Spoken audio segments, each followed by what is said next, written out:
Okay, here is the story. It involves after-school Satan clubs, which at this point, those aren't exactly stories, but you'll see why I want to talk about this for a reason. There is an after-school Satan club starting in January in Cordova, Tennessee, not too far from Memphis. It's at a school called Chimneyrock Elementary School. So fine. They have a Christian club at the school, so some parents are launching an after-school Satan club. And that's legal because if the school allows a Christian group to like rent out the space and have this meeting, they can't say no to the Satanists who want to do the same thing. And in case you need a reminder, these satanic clubs, they do not promote Satan or satanic beliefs or Satanism or anything like it. They're sponsored by the Satanic Temple, which is non-theistic. They don't even believe in Satan. They are not interested in indoctrination. They focus on free inquiry, rationalism, science. This is a science club, but with like better marketing. So I want to show you first. This is the ad they are using to promote it. And this is similar to the template they've used before. After School Satan Club is coming to Tennessee. Hey, kids, let's have fun at After School Satan Club. And listen, I know the font is tiny here, but you could see what they're promoting. Science projects, community service projects, puzzles, games, nature activities, arts and crafts, snacks. It's totally harmless and fine is the point, right? There shouldn't be anything controversial about this. The first meeting is scheduled to take place January 10th. Here's something you may not know about this stuff, though. How many after-school Satan clubs are there all across the country? I'm going to ask you that, and I want you to take a guess.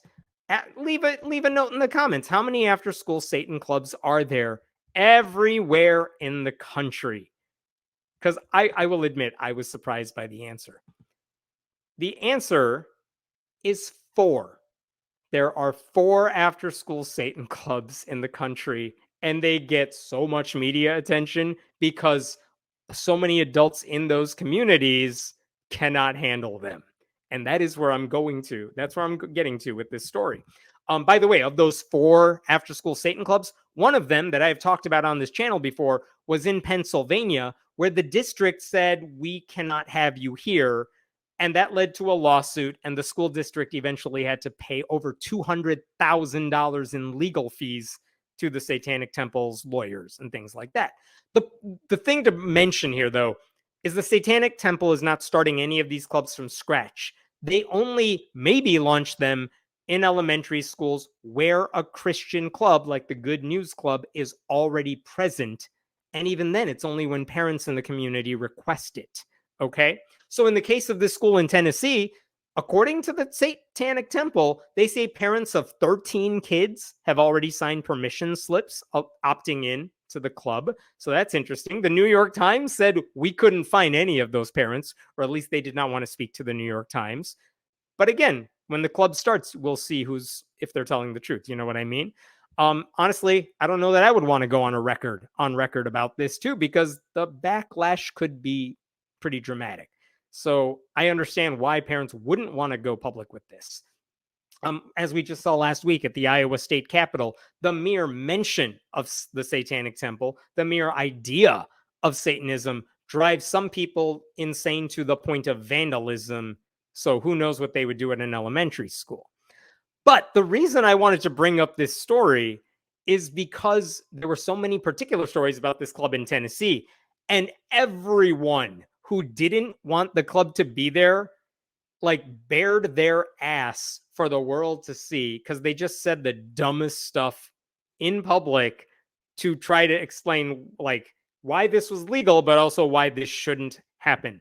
Let me share with you a couple of these. First are like district officials who did not like this club to be there. This is from the New York Times article. Let me bring this up. Here we go. The interim superintendent of the Memphis Shelby County Schools, Tony Williams, said at a news conference, they held a press conference about the Satanic Club. She said at a news conference with Christian pastors on Wednesday that she was duty-bound to uphold board policy, state laws, and the Constitution. Yeah, you have to follow the law. They have a legal right to be there. But keep going here. But let's not be fooled, she said. Let's not be fooled by what we have seen in the past 24 hours, which is an agenda initiated to ensure we cancel all faith-based organizations that partner with our school district. Hold up. There is no agenda here. The agenda is, oh, you have a Christian club? Then we want our Satan club to be there too. Now, what can the school do in response? They basically have three options. They can say, yeah, it's fine. They can say yes they can also say yes with the understanding that any group that follows the district's guidelines and applies and goes through all the hoops you got to go through does it. Like, they already have that. As soon as they said yes to a Christian club, the doors are open for everybody else. But the other option, if they want to keep the Satanists out, is saying no after-school clubs for anybody. We will just shut the doors, and that is a way they could prevent the Satanists from meeting, but that would necessitate shutting down the Christian club as well. To be clear, the Satanic Temple isn't calling for that. They're saying, oh, well, if you let the Christian club in, you got to let ours in too. So, just say yes and sign the paperwork that we have already filled out. But look at what that superintendent said again. There is an agenda initiated to ensure we cancel all faith-based organizations that partner with our school district. First of all, no, it's not just faith-based organizations. You would have to shut down everything. But two, no one is asking you to do that. It's a straw man argument right there where she's saying they want us to shut everything down. No, they don't. They just want you to treat non-Christian religions or ideologies like you do the Christian ones. So that's the first thing. That's the first dumb statement made by someone in a position of power who ought to know better. Here's a different one from a different article about this situation, and this is from a board member in this district. Check this out. School board member Mauricio Calvo, who represents the district that contains Chimney Rock, said the board would explore legal alternatives to mitigate the situation. Listen, I'm not a lawyer, but I'll do the job for you. Here are your legal alternatives. You can say yes, or you don't, and there's a lawsuit. I don't know how you're going to mitigate the situation. There's nothing to mitigate. Also, there's no situation. What do you think is going to happen when there's a science club meeting once a week or once a month alongside like the Christian club that also meets and has more funding and everything?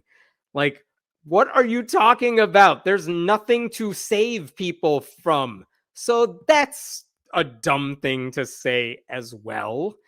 Like, the Satanists just want the same access to students and the building that Christians have. See? That's it. That's the agenda. There's nothing else going on here. Okay, you're going to love this because my favorite comments for all of this came from one pastor who seemed to be quoted in every single article I found about the Satanic Temple at this school. It's the same dude. He's in every story, and he always says the dumbest possible things. You're going to love this. Okay, check this out. This is from the New York Times again. A local pastor, William A. Atkins Jr., remember that name, said it was critical not to allow any entity called Satanic Temple to have time, private time, with our children.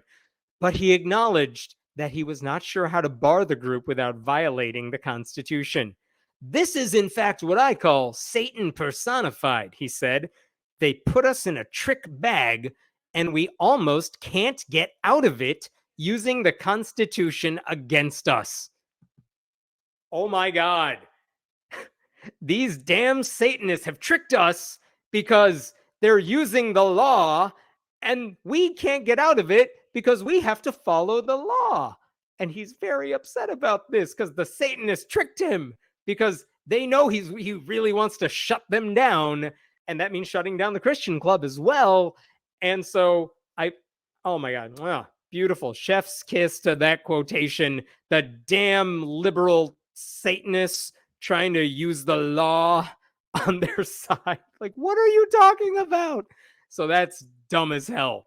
But it gets better because William A. Atkins Jr. appears in every other article. Here's another one from a local news outlet. One pastor says he believes this is a plot for financial gain. They threaten to rent a facility under the First Amendment right, and they entice us into saying no. And of course, they take us to court and then they look for a settlement, said Bill Atkins, pastor of Greater Imani Church. Like, yeah, dude, that's how the law works. They say, hey, just treat us like you treat the Christians. And if you say no, they will take you to court and they will win because the Satanists are on the legal high ground here. The law is on the Satanist side.